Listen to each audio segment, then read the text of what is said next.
Hi, and welcome to Fellows Riverside Gardens here at Mill Creek MetroParks.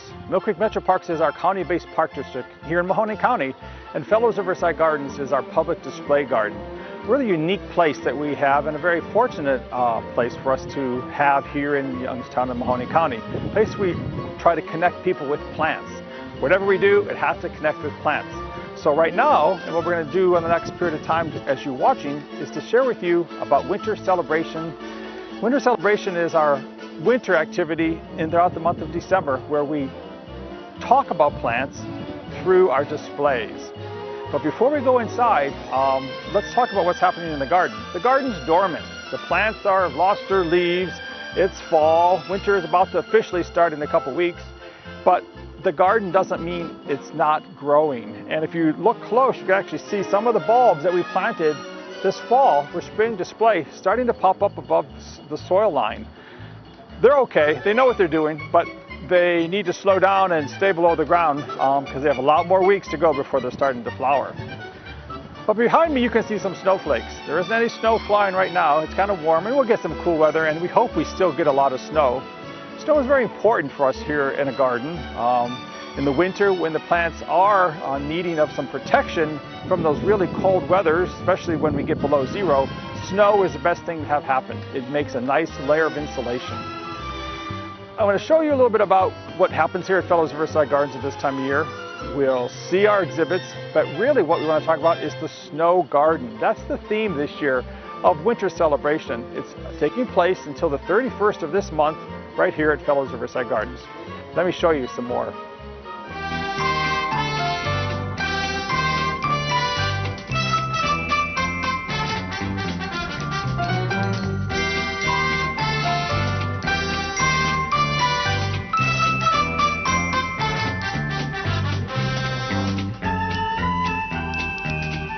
So we're now inside the building, and I want you to see our first signs of what we're calling the snow garden. So you see lots of evergreen trees. There's snow on top of them. Of course, it's not real snow.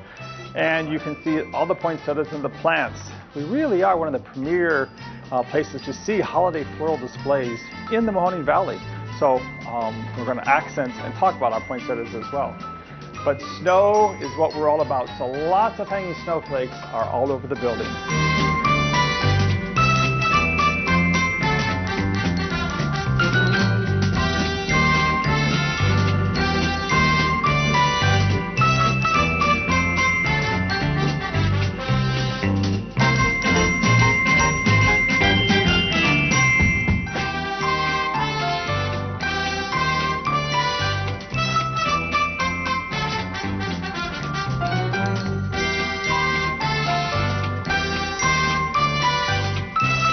So this year's adventure room is called the Snow Palace.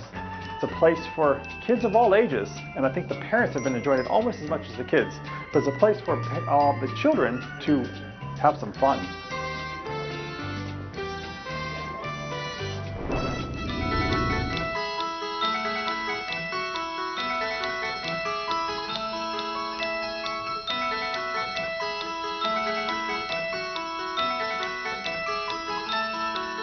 So what our volunteers and the staff helped to create here in the snow garden is the palace of the Winter Queen. And if you're in the courtyard of the palace, so there's columns and there's bird baths, there's even a sundial. And of course there's plants out here in this courtyard. There's live Fraser fir trees, but the volunteers put together a nice garden display of branches from our dried fall display of teasel and Queen Anne's lace. And they spray painted them, of course, blue and white, and made them lots of crystals. So it really is a fun, kind of magical area for kids. So we have Fraser fir, as well as other plants that have been assembled to create a garden. So a lot of dried branches of teasel, a plant we find out on our roadsides, Queen Anne's lace, or just branches of maple trees and such that have been painted blue and white. And of course, we even have some blue birds that help accent what's going on here. But what can a child do? Well, everybody likes to pretend to be grown-ups, so the kids could even do this. They can come up here and they can sit in this big chair and act like they are the king or queen of the snow.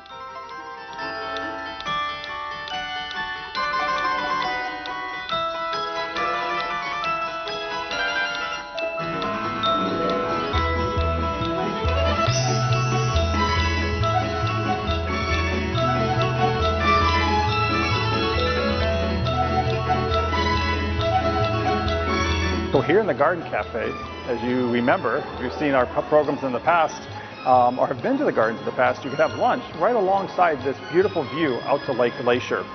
And at this time of year, of course, the poinsettia tree, which is an 8-foot tall poinsettia tree, is a great place to enjoy a wonderful lunch with a friend or a family member.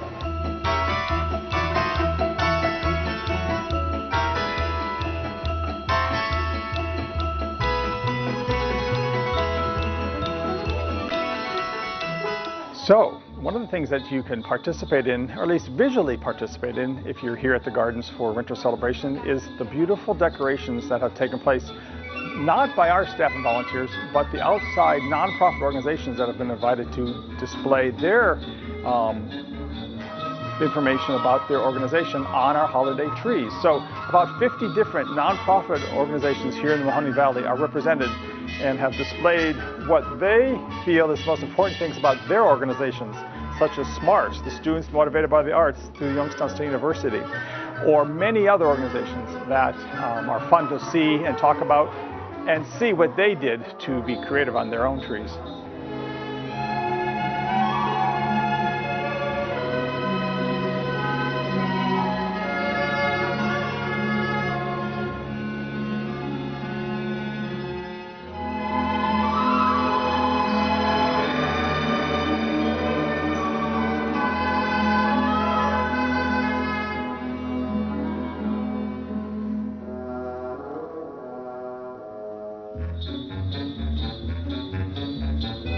Two organizations that have done kind of unique trees or fun things that I think pick up people's interest is this one. This is the Molly Kessler School, and you can see they've made some really quite unique ornaments out of pencils.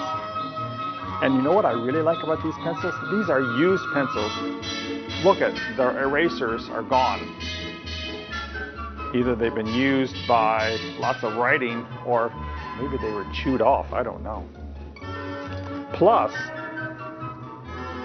the Daughters of the American Revolution have decorated a nice red, white, and blue tree. So again, our holidays are decorated by the history and the origins of our country. In the hallways down here in the Visitor Center, we have outlined a few pictures from the past, and they just show really interesting winter scenes of activities in Mill Creek Park over the years. So sled riding and ice skating, ice harvesting, or just walking on a snow-covered path. What a great way to enjoy a winter day.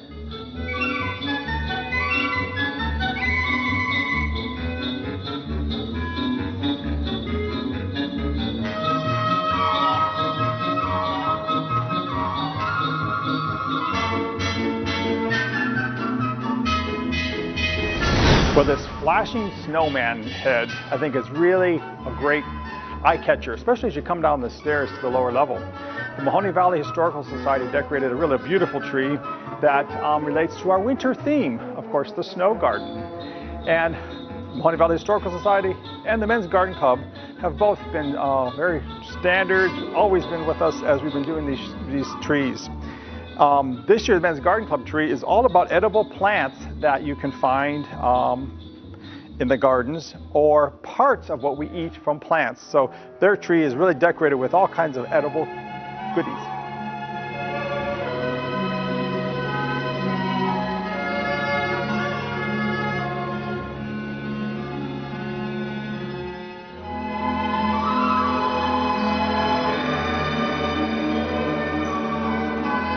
So these trees that we have on display here at the gardens are live evergreen trees that make beautiful Christmas trees. They are all Fraser fir, and Fraser fir come to us from the eastern United States and also native into Europe. We like fir trees and really recommend fir trees as one of the best plants to use as a Christmas tree. Well, why is that? Because they have very good fragrance, first off, but more so, they don't drop their needles. They stay very pliable and they really work well. The other plant that might work probably the second best then is other types of firs, such as the Canaan fir, but white pine work very nicely as well.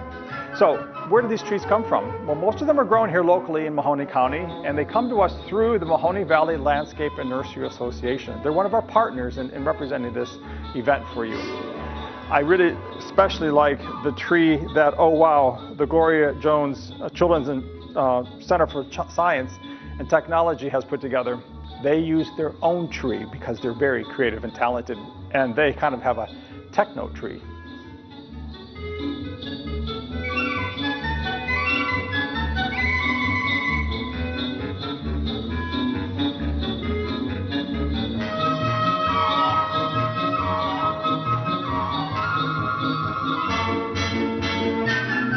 So here in the lower level of the building are these trees, and our organizations have done a great job to help us decorate.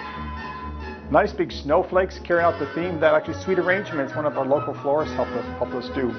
An auditorium is a place where anybody can rent the auditorium for their holiday party too. It's a great place to enjoy and show off to your guests.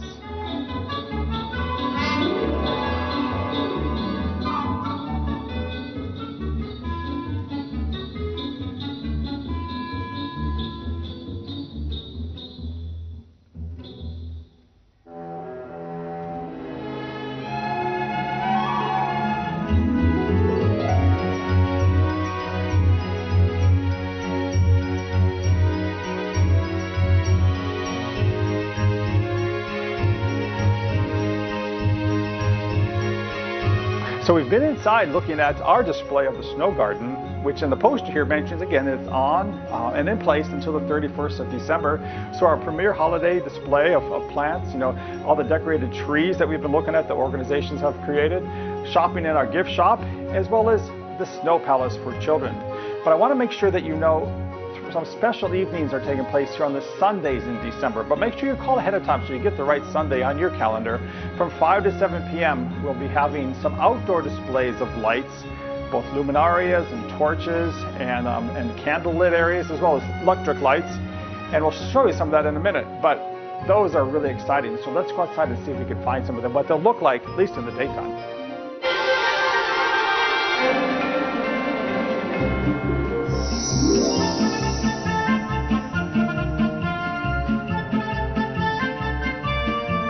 So we're outside at Fellows Riverside Gardens, and what do you see behind me? Of course, you see the gazebo, our iconic little image of the gazebo, but you also see lots of plants.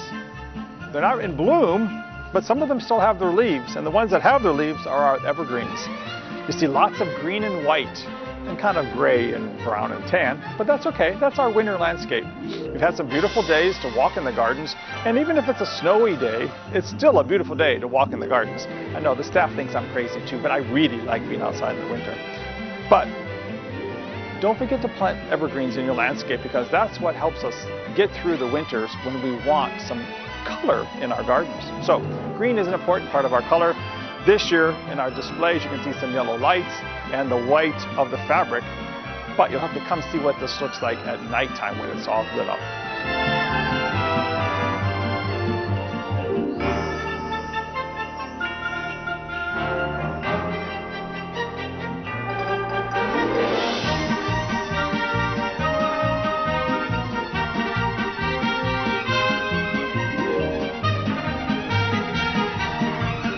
So then right outside the cafe, there's a great opportunity to learn about the plants if you look close. But you have to look to see that these big fat flower buds are waiting to flower in the spring. Again, they're dormant, but the cells of that individual flower and the petals are all down in there. They're just starting to expand slowly, slowly, slowly. And then by spring, when they've had enough cold winter, they'll flower. Remember, these are the flowering cherry trees that are outside here at the gardens, just like the ones that bloom at the tidal basin in Washington, D.C.